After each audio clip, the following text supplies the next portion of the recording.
la référence de la capitale du rail. Je considère que nous sommes une famille et nous sommes également une jeune université. Et il n'y a pas de maturation sans difficulté. Comme dirait Hegel, parfois on ne peut se poser qu'en s'opposant. La négation, les oppositions font partie de la vie et de la lente maturation qui nous permet de devenir véritablement ce que nous sommes. La gestion de deux choses a été posée. La première question de gestion concernait le foncier. Vous savez que les recteurs ne s'occupent pas à proprement parler du foncier. L'Université de Thiès attend qu'on lui livre des locaux.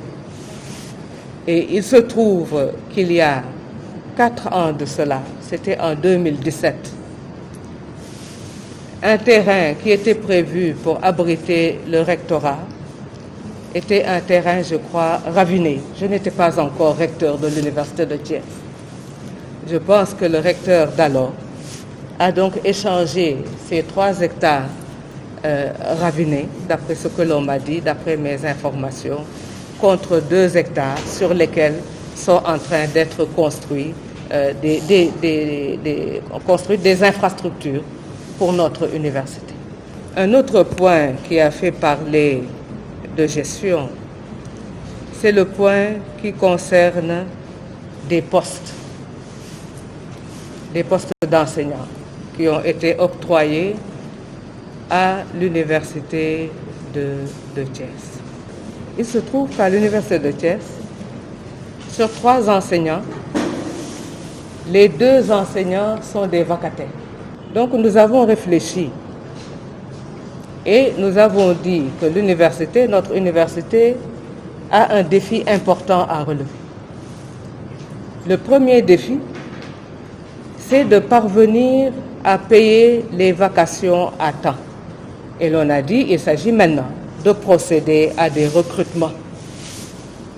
Et les services financiers de l'Université de Thiès ont fait des simulations et m'ont dit, Madame le recteur,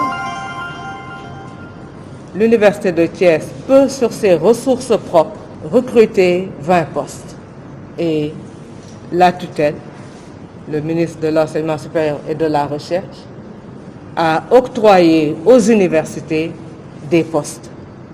Et l'Université de Thiès a reçu 20 postes.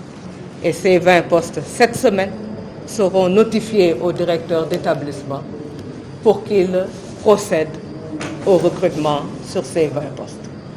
Donc là aussi, je puis vous assurer et vous rassurer. Tout s'est passé de manière tout à fait claire avec notre conseil d'administration, avec les instances de l'université de Thiès.